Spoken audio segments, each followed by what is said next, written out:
وہ ایک مسئلہ ہے مرحوم کے گھر کھانا کھانے کا فقہی حکم. یہ ایک عام طور پر کامن پیش آنے والا مسئلہ ہے.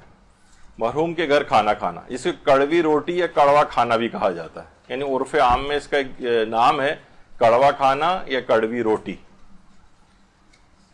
اچھا، اس کے اندر کیا ہے؟ اس میں یہ مسئلہ اس میں ایک ہے کہ اب جو ہے اس طرح کے کھانے لوگوں کو کھلائے جا رہے ہیں کہ لگتا یہ ہے کہ جو بیچارے تعزیت کے لیے آئے ہیں ان کو بھی جلدی مرحوم کے پاس بھیج دیا جائے اس قسم کے کھانے کھلا کر. تو یہ آپ کی چاہے مجالس کے اندر ہو، ایک دفعہ ہمارے یہاں پہ پورا ہم نے کس موضوع پہ اپنا ایک درس لیا تھا، اس میں مجالس کے سلسلے میں جو چیزیں تھیں، تو اس میں ایک یہ تھا کہ بھائی لوگوں کو جو عزادار آئے ہوئے ہیں ان کو آپ نا صحت مند کھانے کھلائیں نا. یہ آپ جو لال رنگ کے گھی اور تیل والے جو ان کو کھانے کھلا رہے ہیں، اس سے تو ان لوگوں کی صحتیں خراب ہوئی جا رہی ہیں، دل کے مریض بنیں گے، ہارٹ اٹیک ان کو ہوں گے پہلے سے ہی لوگوں کے ساتھ. تو اس قسم کی چیزیں جو ہیں نہیں. تو لوگ اس میں یہ ہوتا ہے کہ لوگ عام طور پر اس طرح کے کھانے جو ہے پکوا کر وہاں پر بھیجتے ہیں، اور جو بھی بیچارے وہاں پر آئے ہوتے ہیں تعزیت کے لیے وہ یہ والے کھانے کھاتے ہیں، جس پہ میں نے تنزیہ طور پہ یہ بات کہی کہ ان کو بھی محروم کے پاس جلدی بھیجنے کا سامان ہو رہا ہوتا ہے. اچھا، اب دیکھیے ایران میں جو ہے یا بہت سی جگہوں پہ یعنی اس طرح کا بھی تو اہتمام ہو سکتا ہے نا کہ لوگ آئے ہو تو چلو اگر اب کھلانا ہی آپ کو ان کو تو کوئی بھی صحت مند چیز، ایک جوس کا پیکٹ ہو اور جناب اس میں کوئی ایک فروٹ وغیرہ رکھے ہوئے ہوں تو انسان کا اس سے گزارا ہو جائے گا. لوگ اس غم اور اس کی فضا کے اندر کوئی جو ہے وہ مرغ متنجن کھانے کے لیے تو عام طور پر نہیں آئے ہوئے ہوتے. تو اس طرح کا بھی اہتمام کیا جا سکتا ہے ابھی آگے چل کر. تو یہ کتنے دن عام طور پر اس کے اندر جو مسائل پیدا ہوتے ہیں کہ روایات میں اس کو زمانے جاہلیت کا عمل کہا گیا ہے، مرحوم کے گھر کھانا کھانے کو زمانے جاہلیت کا عمل. اور دوسرا ہے کہ غیر عقلی سنت اور طریقہ ہے. غیر عقلی یعنی ایک آدمی پریشانی کے عالم میں ہے، اس کے گھر والے غم کے عالم میں ہیں، ان کا دماغ کام نہیں کر رہا ہے، اور وہ جو ہے نا وہ آپ کے لیے کھانے پکوانے کے لیے یا کیٹرنگ کا سامان کے لیے اور اس کے لیے چاندنیاں اور پتہ نہیں کیا کیا چمچے کاٹے جو ہے اس کے دھلائی اور اس کے لیے اس میں مشغول ہو جائیں وہ لوگ. تو یہ ایک غیر عقلی جو ہے ایک طریقہ کار ہے. اور پھر اسی کے اندر کہہ رہے ہوں بھائی ذرا اچھی اچھی بوٹیاں تو نکال کے لانا، مثلا اس قسم کی جو چیزیں ہیں وہ عام طور پر. اچھا، یہ صرف یہاں پر ہی نہیں کہ شہروں کے اندر ایسا ہے، یہ مختلف اگر ہم گاؤں دیہات کے اندر بھی دیکھیں تو وہاں پر بھی یہ والی چیز ہوتی ہے کہ باقاعدہ بڑے بڑے دیگچے چڑھائے جا رہے ہوتے ہیں اور اس میں آنے والوں کو کھانا کھلانے کے لیے انتظامات جو ہے ہو رہے ہوتے ہیں. اور یہ مختلف اور ممالک کے اندر بھی، انڈیا میں اور بنگلہ دیش میں اور جگہوں کے اوپر بھی یہی چیزیں رائج ہیں. اور خود ایران کے اندر بھی بعض اوقات یہ چیز دیکھنے میں آتی ہے. وہ ہر شخص کے ظاہر علاقائی رسوم و رواج ہیں، لیکن یہ کہ لوگ سب بیٹھ کے ظاہر تعزیت کے لیے آئے ہوئے ہیں تو ان کے لیے سوچا جا رہا ہوتا ہے کہ ان کو کھانا ضرور کھلایا جائے. اچھا، اب دیکھیے مرحوم کے گھر والوں کے لیے کھانا بھیجنا مستحب ہے.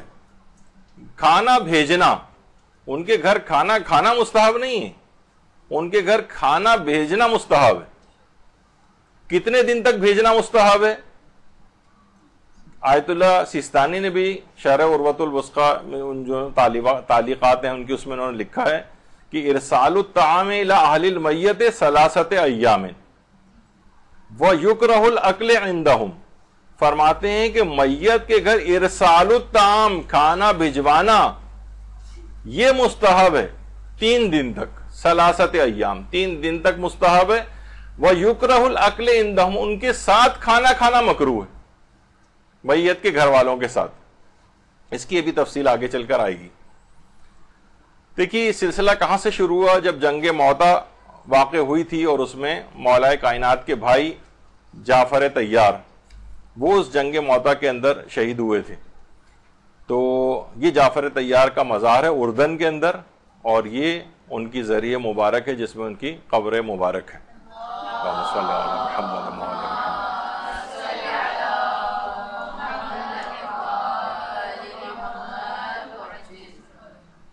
تو وہاں پر یہ جنگ ہوئی تھی اور رومیوں کے ساتھ یہ جنگ ہوئی تھی، اور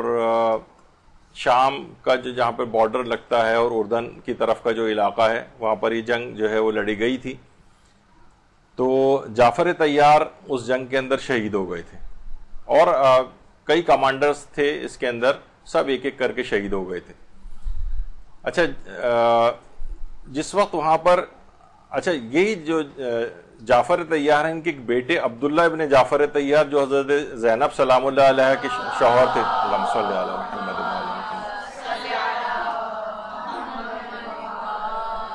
جنت البقیع میں ایک خاص احاطہ بنا ہوا ہے جس میں عبداللہ ابن جعفر طیار کی قبر ہے,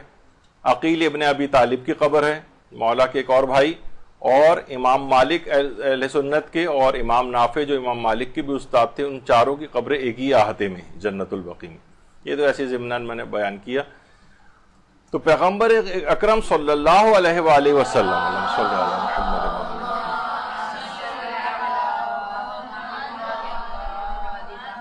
نے ایک جملہ ارشاد فرمایا کہ اسنوا لآل جعفر طعاما, آل جعفر کے لیے یعنی جعفر طیار کی اہل خانہ کے لیے کھانے کا انتظام کرو. یہ جملے تھے پیغمبر اکرم کے. اور یہ والی جو احادیث ہے یہ خود ہمارے برادران اہل سنت کی صحیح ترمذی کے اندر بھی موجود ہے. اسنوا لآل جعفر طعاما فإنه قد جاءهم ما يشغلهم, کیونکہ اہل جعفر کے لیے یا آل جعفر کے لیے کھانے کا انتظام کرو, کیونکہ وہ اپنے اس مصیبت میں یعنی غم میں مشغول ہو گئے, یعنی ان کو کھانے پینے کا ہوش نہیں رہا, تو تم لوگ ان کے لیے کھانا تیار کر کے بھیجو. تو ان کی بہت ساری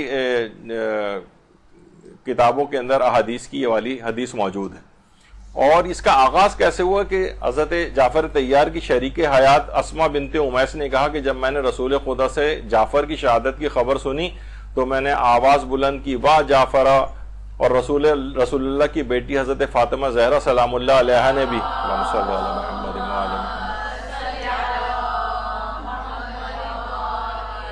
میری آواز سن کر فریاد بلند کی, وائے میرے چچا زاد بھائی. اور اس کے بعد رسول خدا اپنی ابا کو کھینچ رہے تھے اور بے اختیار آنسو بہا رہے تھے, اور باہر جا کر فرماتے تھے الا مثل جعفر فلتبکی البواکی, الا مثل جعفر فلتبکی البواکی, رونے والی عورتوں کو جعفر جیسے شخص پر رونا ہی چاہیے. یہ پیغمبر کے جملے تھے. اور اس کے بعد فرمایا کہ فاطمہ جعفر کے اہل و عیال کے لیے کھانے کا اہتمام کرو کیونکہ وہ مصیبت میں ہیں. اسی لیے حضرت فاطمہ زہرا سلام اللہ علیہ نے 3 دن تک کھانے کا اہتمام کیا, اور اس کے بعد بنو ہاشم میں یہ رسم جاری رہی اور آج تک یہ جاری و ساری ہے. یہ میت کے گھر کھانا دینے کا آغاز, میت کے گھر کھانا بھجوانے کا آغاز, یہ پیغمبر اکرم کے اپنے طریقے سے واضح ہے کہ پیغمبر نے اس کا حکم دیا تھا.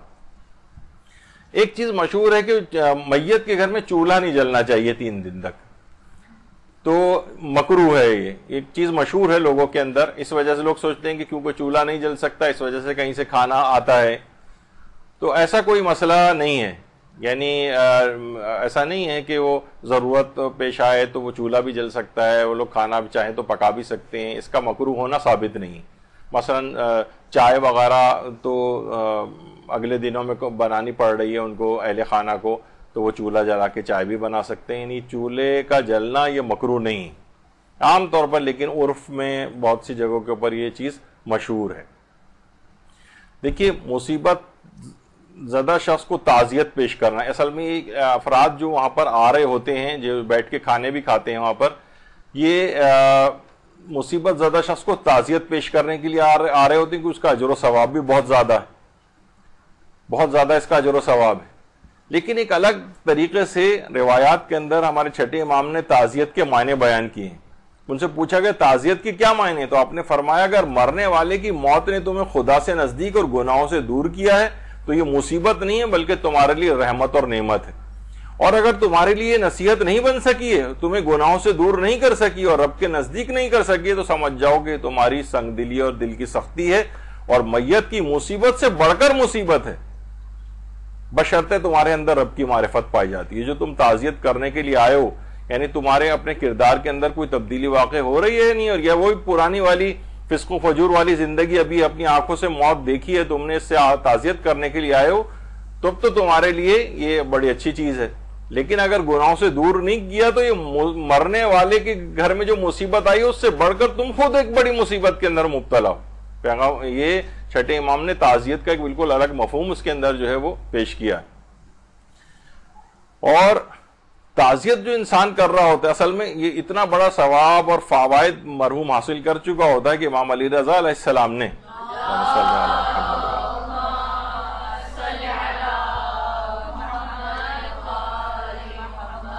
حسن ابن سہل کو تعزیت پیش کرتے ہوئے فرمایا تھا آخرت میں دیر سے ملنے والے ثواب پر مبارکباد دنیا میں جلد پیش آنے والی مصیبت پر تعزیت پیش کرنے سے بہتر ہے۔ آخرت میں جو اس کا ثواب تمہیں ملے گا اس کی پیشگی مبارکباد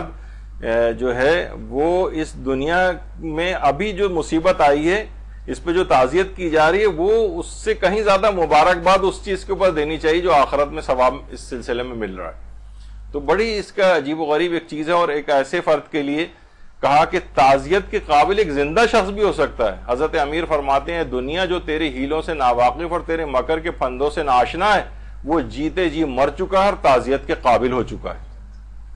یعنی واقعتاً تعزیت، اب یہ جو لوگ سب تعزیت کے لیے بہرحال آ رہے ہوتے ہیں وہاں پر، کتنے دن تک تعزیت پیش کرنا مستحب ہے؟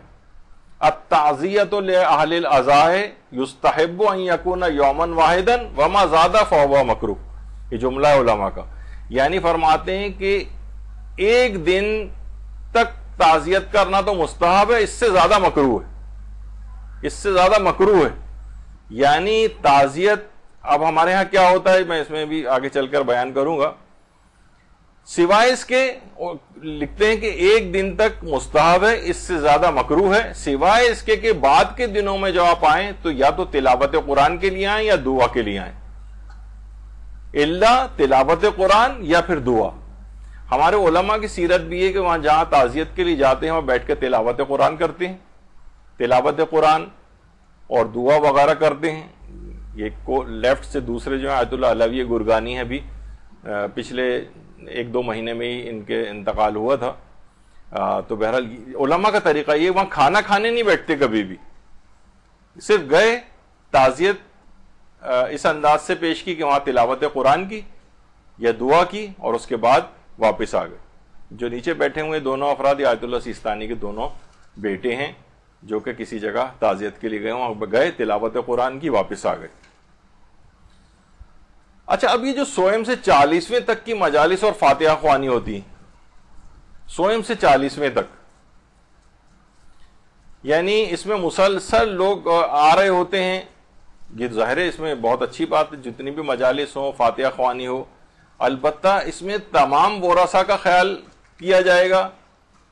عام طور پر ہو سکتا ہے کہ کچھ افراد اس میں وہ چاہ رہے ہوں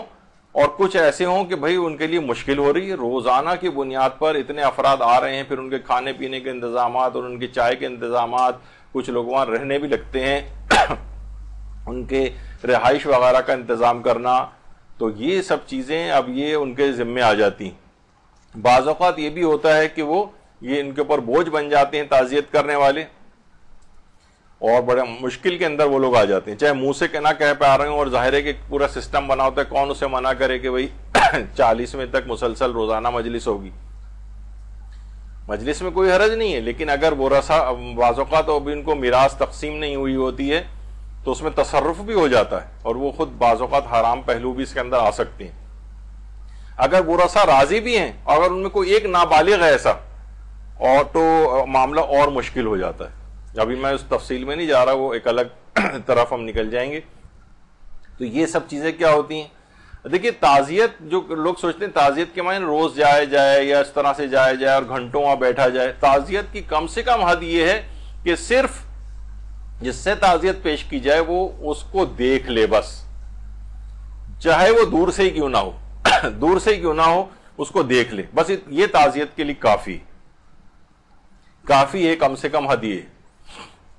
اور اگر انتقال کو کچھ عرصہ گزر جائے تو اس کے لیے حکم آقا سیستانی فرماتے ہیں کہ اگر میت کو مرے ہوئے اتنی مدت گزر چکی ہو کہ اس کی تعزیت کرنے اور پرسہ دینے سے لواحقین کا غم تازہ ہو جائے تو پھر پرسہ نہ دینا بہتر، پھر پرسہ نہیں دیجیے۔ لوگ اگلے مہینوں میں مختلف ملکوں سے آ رہے ہوتے ہیں، شہروں سے آ رہے ہوتے ہیں، آئیں بالکل آ کر ملیں، لیکن اس کے بعد بہت زیادہ رونے دھونے کا بھی ایک سلسلہ ہوتا ہے، پرسہ اس طرح سے پیش کرتے ہیں کہ مردے کا غم تازہ، یعنی جو ان کے لواحقین کا غم تازہ ہو جاتا ہے۔ تو کیا ہوتا ہے پھر آغا سستانی فرماتے ہیں اس صورت میں پرسا نہ دینا بہتر ہے کہ اگر ان کا غم تازہ ہو رہا ہے تو تعزیت کرنے کے ظاہر بہت ساری چیزیں ہیں. اچھا, میت کے گھر کھانا کھانا کب مکروہ ہے؟ میت کے گھر کھانا کھانا اس وقت مکروہ ہے وَيُكْرَهُ الْأَكْلُ عِندَهُمْ. اس کے معنی یہ ہے بھی جو آپ نے سنا تھا آغا سستانی کا کہ میت کے گھر کھانا کھانا اس وقت مکروہ ہے کہ جب میت کے گھر والے اہل عزا یا جن سے آپ تعزیت کرنے کے لیے گئے وہ خود کھانا کھانے کا انتظام کر رہے ہیں, خود کھانا پکوانے کا انتظام کر رہے ہیں.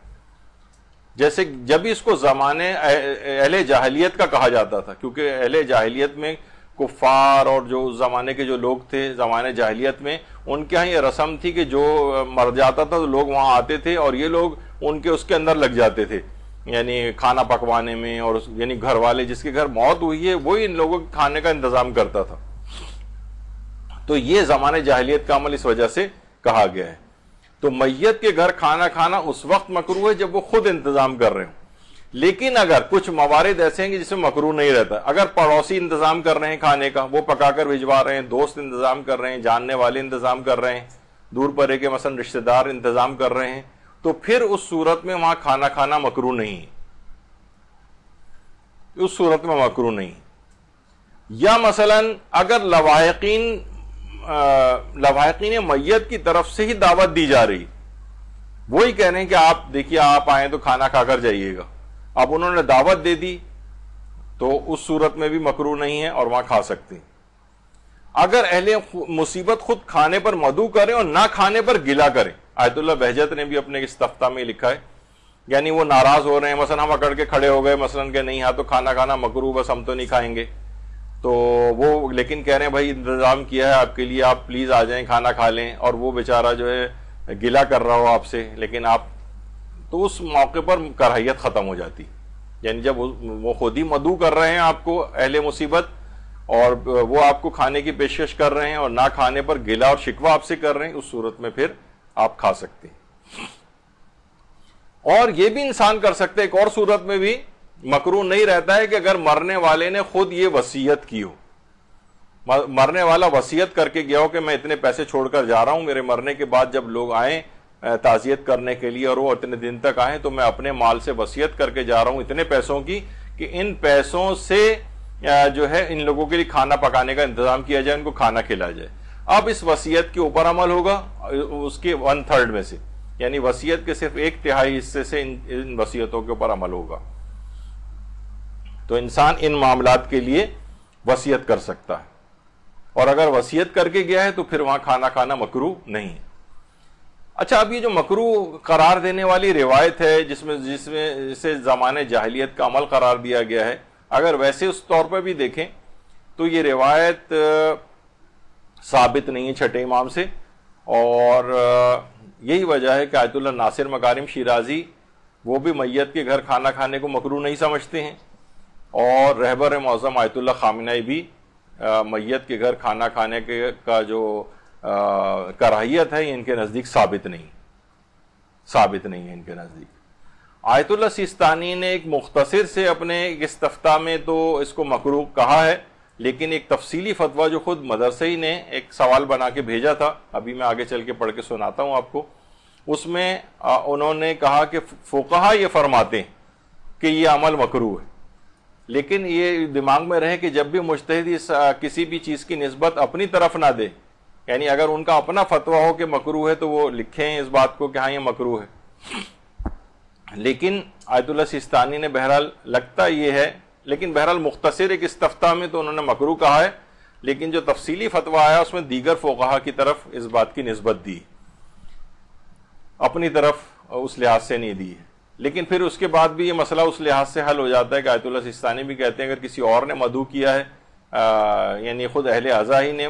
یعنی یا کسی اور نے کھانے پکوا کر بھیجوائے ہیں, اہل مصیبت نے کھانا نہیں پکوائے, تو پھر وہاں کھا سکتے ہیں. خیر ابھی تفصیل آگے آئے گی. اب مسئلہ ایک اور بھی چیز ہو گئی, کڑوے کھانے کے کچھ لوازمات بھی ہو گئے.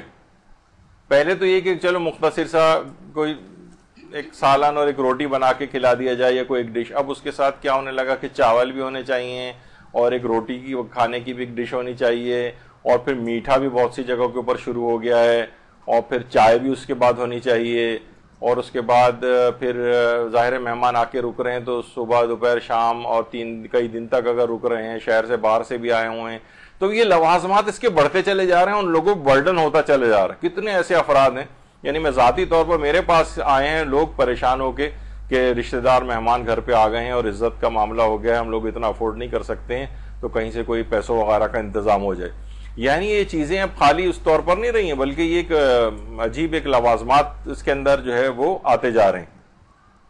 اور 100 سے 40ویں تک کی مجالس اور جو فاتحہ خوانی وغیرہ ہے، اس میں بھی ایک برڈن ان کے اوپر آنے لگا ہے، یہاں تک کہ ان کو قرضے لے کر بھی، اچھا کچھ تو ایسے بھی ہیں کہ ایک صاحب میرے پاس آئے تھے کہ وہ ایک بہت ہی نامی گرامی صف اول کے ذاکرین میں جن کا شمار ہوتا تھا، ہمیں ان سے 100 کی مجلس پڑھوانی لیکن پیسے نہیں، تو بھائی ان سے کہا پھر ایسے اتنے زیادہ پیسوں والے سے آپ کو پڑھوانے کی ضرورت کیا ہے؟ کہا کہ نہیں بس ہمارا دل چاہتا ہے کہ وہ ان کی مجلس پڑھیں لیکن پیسے ہیں ہی نہیں۔ ایک تو اس طرح کی چیز ہے، لیکن ایک یہ کہ چلیں جو اتنی زیادہ تعداد کے اندر جس کو وہ افورڈ نہیں کر پا رہے ہیں، انہیں قرضے لینے پڑ رہے ہیں، تو بہرحال یہ اتنا بڑا مسئلہ مشکل ہو جائے گا افراد کے لیے بھی کہ جو وہاں پر اتنے دنوں کے لیے بار بار ان کے گھر آتے ہیں، روزانہ کیونکہ دینے والے بھی صرف 3 دن تک کھانا دینے کا حکم ہے، اس کے بعد سے لے کر 40ویں تک تو کوئی کھانا نہیں دیتا، پھر یہ لوگ ان بیچارے اپنے طور پر انتظام کر رہے ہوتے ہیں گھر والے، اور ہر کوئی اس کو افورڈ نہیں کر پاتا اور ادھر ادھر سے قرضے ورضے لینے پڑتے ہیں، تو یہ ایک بڑا مسئلہ ہے۔ مرحوم کے لواحقین کے لیے دیکھیں، مرحوم کے لواحقین پہلے سے مشکل میں ہوتے ہیں، اگر آپ اس لحاظ سے دیکھیں مرنے سے پہلے ظاہر ہے وہ جو بیمار تھا اتنے دن سے مہینوں سے ان کی تھکاوٹ اور اسپتالوں کے چکر اور اس کے بعد وہاں کی فیسیں اور ہاسپٹلز کی یعنی اور ان کی نیندیں پوری نہیں ہوئی ہوتی، ان کو کچھ تھوڑا سا ان کو اسپیس دینی چاہیے کہ لوگ آ کر ان کے گھر پڑ جائیں، کئی دنوں تک رہتے رہیں ان کے تعزیت کے نام پر قریبی رشتہ دار، ان کے لیے لواحقین کے لیے مشکلات کھڑی ہو جاتی ہیں، بلکہ اور ڈیلے ہوتا ہے کہ اس کے مرنے کے فوراً بعد جو ہے جائیداد کی تقسیم یا میراث کی تقسیم کے ان کے کام ان کو دیکھنے ہوتے ہیں، جس پہ ہمارے لوگوں کی طرف توجہ نہیں ہوتی اور حرام ہوتا چلا جاتا ہے، تو وہ ان کو بجائے اس طرف متوجہ ہوں آپ کے کھانوں اور کیٹرنگ اور فلاں ان چیزوں کے اندر جو ہے وہ مشکلات ان کے لیے کھڑی ہوتی چلی جاتی ہیں، وہ برتن لا رہے ہیں اور جا رہے ہیں اور دھل رہے ہیں اور باسیوں کا انتظام کرتے پھر رہے ہیں، وہ یہ اس میں کچھ ایسے لوازمات آ گئے ہیں جو کہ بہت خطرناک ہیں۔ تو آیت اللہ سیستانی نے بڑا ایک تفصیلی ایک فتویٰ جو ہے مدرسے نے ان سے سوال لکھ کے پوچھا تھا کہ پاکستان میں رائج ہے کہ قریبی رشتہ دار یا پڑوسی مرنے والے گھر 3 دن تک کھانا بھجواتے ہیں تاکہ متوفی کے گھر والے اور تعزیت کے لیے آنے والے کھانا کھا سکیں، کیا اس صورت میں بھی تعزیت کے لیے وہاں آنے کے بعد وہاں کھانا کھانا مکروہ ہے جبکہ اس کا انتظام کسی دوسرے شخص نے کیا ہو؟ یہ سوال میں لکھ کے پوچھا تھا ہم نے، تو وہاں سے بڑا تفصیلی جواب آیا آغا سیستانی کا، انہوں نے فرمایا کہ میت کے لواحقین کے لیے تعزیت کے لیے آنے والوں یا فاتحہ خوانی کی مجلس میں حاضر ہونے والوں کو کھانا کھلانے میں کوئی حرج نہیں ہے، بلکہ مرنے والے کے لیے ثواب کا باعث ہے، لیکن تعزیت کرنے والوں کو اس بات کی طرف متوجہ ہونا چاہیے کہ مصیبت زدہ کی تعزیت اگرچہ ایک سنت موقدہ ہے بلکہ اس میں بڑا اجر اور بڑا ثواب ہے، جیسا کہ اس کی فضیلت میں وارد احادیث میں بیان ہوا ہے، لیکن اس میں صاحب عزا کو دیکھنا اور ملاقات کرنا کافی ہے بس، جیسا کہ حدیث میں آیا کہ مصیبت میں مبتلا ہونے والے کے لیے تجھے اس کا دیکھنا ہی کافی ہے، وہاں بیٹھنا جائز ہے لیکن کہا گیا ہے کہ 1 دن سے زیادہ بیٹھنا مکروہ ہے، الا یہ کہ قرآن پڑھنے کے لیے یا دعا کی نیت سے بیٹھے۔ بہرحال فرماتے ہیں تعزیت کے آداب کو ملحوظ خاطر رکھا جائے، مرنے والوں کے لواحقین اور رشتہ داروں پر بوجھ ڈالنا اور انہیں شرمندہ کرنا اچھی بات نہیں، یہ ان کے ساتھ تعزیت اور ہمدردی کے منافی ہے، بلکہ ان کو راحت پہنچانے اور ان کی حتی الامکان مدد کرنے کا خیال کرنا چاہیے۔ پھر آگے فرماتے ہیں ان کے پاس کھانا بھیجنا مستحب ہے، گویا یہ ان کی مشقت کو دور کرنے اور ان کی تعظیم کے لیے ہے، اور اسی طرح ان کے ہاں کھانا کھانے کو مکروہ کہا گیا ہے۔ دیکھیے یہ وہ جملہ ہے کہ آغا سیستانی نے اس میں تفصیلی فتویٰ میں کہا کہ ان کے ہاں کھانا کھانے کو مکروہ کہا گیا ہے۔ جب یہ ہو تو اس کے معنی یہ ہوتے ہیں کہ شاید مجتہد اس میں زیادہ دقیق اپنا نظریہ بیان نہیں کر رہا ہے یا اس کا نظریہ اس کے خلاف ہے، لیکن وہ دوسروں کی طرف اس کی نسبت دے رہا ہے۔ امام صادق علیہ السلام کی حدیث میں ہے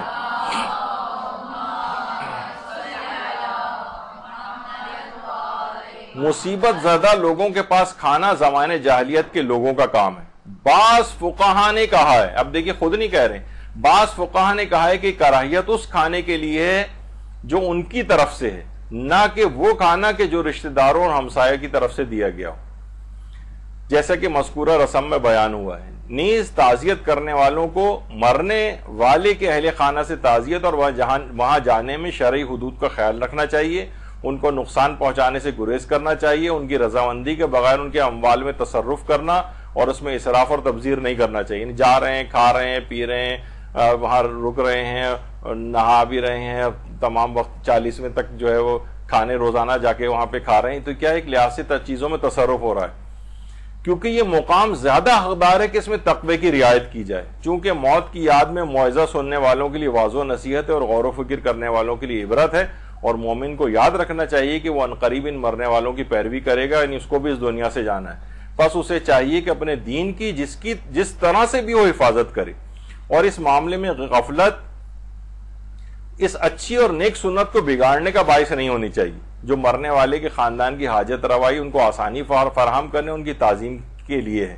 چونکہ اس صورت میں الٹا ثواب ضائع ہی ہو جائے گا اور برکت ختم ہو جائے گی اور تفرقے اور دوریاں ایجاد ہوں گی. واللہ عالم, خدا آپ کی توفیقات میں اضافہ فرمائے اور تاریخ استفتاء وغیرہ. تو آیت اللہ سیستانی نے باقاعدہ یہ والا فتویٰ جو ہے وہ دیا, آپ نے تفصیلی طور پہ سنا کہ لوگوں کو تمام اس بات کی رعایت کرنی چاہیے. تو میت کے جو رشتہ دار ہیں ان کے لیے ایک تجویز ہے کہ صرف وہ افراد کے جو خود اہل خانہ چاہ رہے ہوں کہ یہ ایک آدھ دن کے لیے یہاں ٹھہر جائیں, صرف وہ لوگ وہاں پہ ٹھہر جائیں, یا اگر قریبی رشتہ دار بھی ہیں تو میت کے گھر والوں کو تھوڑا اسپیس دیں, جائیں, ملیں, تھوڑی دیر ملاقات کر کے جو ہے واپس آ جائیں. تو وہ بھی بیچارے تھکے ہوئے ہیں ہفتوں مہینوں سے, نہ ان کی نیندیں پوری ہوئی ہیں, تھکاوٹ سے چور ہیں, اس کا بیماری کے آخری ایام میں تو بیچارے بار ڈیوٹیاں اپنے ایک دوسرے کے لگا رہے ہوتے ہیں, وہ لوگ بہت زیادہ پریشانی کی حالت میں تمام یہ خاندان گزر رہا ہوتا ہے, اور پھر اس کے بعد ان کے اوپر مہمان بن کے سر پر سوار ہو جانا, یہ بہرحال اس میں کوشش کرنی چاہیے کہ ان کو اسپیس دی جائے, آرام کا وقت دیا جائے, ان کو اپنے طور پر غم منانے کو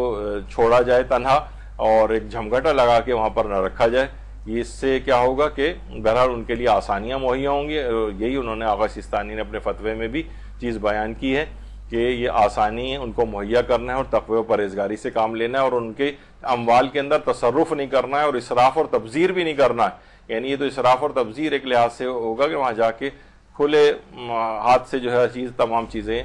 کر رہے ہیں اور خرچ کر رہے ہیں وغیرہ. تو یہ دو صرف مسئلے آج آپ نے دیکھا کہ صرف ہم نے قبلے کے اعتبار سے اور میت کے گھر کھانا کھانے کی, تو اس میں تقریباً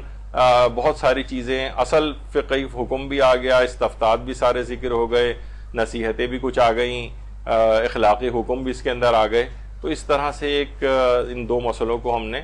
بیان کیا. انشاءاللہ اگلی جو نشستیں ہوں گی اس میں جیسے کہ ہم نے اس سے پہلے ذکر کیا تھا کہ کانوں کے فقہی مسائل کے اوپر پورا اب آپ ظاہر ہے آپ لوگوں کے لیے ایک نیا ایک زاویہ فکر دینے کے اعتبار سے کہ ناخن سے متعلق فقہی احکام شاید تقریباً پورے 2 گھنٹے کی کلاس صرف اسی اکیلے موضوع پر ہو. آپ کہیں گے ناخن کے بھی اتنے فقہی احکام ہو سکتے ہیں؟ جی ہاں, ناخن اس میں تو شاید اخلاقی احکام بھی اتنے نہیں ہوں گے. کان میں پھر بھی اخلاقی احکام تھے, لیکن ناخن میں کون سا اخلاقی حکم ہوگا؟ لیکن بہرحال فقہی حکم اس کے اندر کافی زیادہ ہیں. جب آپ دیکھیں گے کہ اس کے ناخنوں جو اللہ کی ایک نعمت ہے, تو صرف اس سے ریلیٹڈ عبادات کے اندر اور مختلف چیزوں میں احکام اسلامی کیا ہیں, انشاءاللہ وہ سب کو ایک جگہ پہ جمع کر کے اگلی نشست میں, امید تو یہ ہے کہ انشاءاللہ اگلی نشست میں وہی عنوان زیر بحث لائیں گے. وصلی اللہ علی محمد وآلہ الطیبین الطاہرین. درود.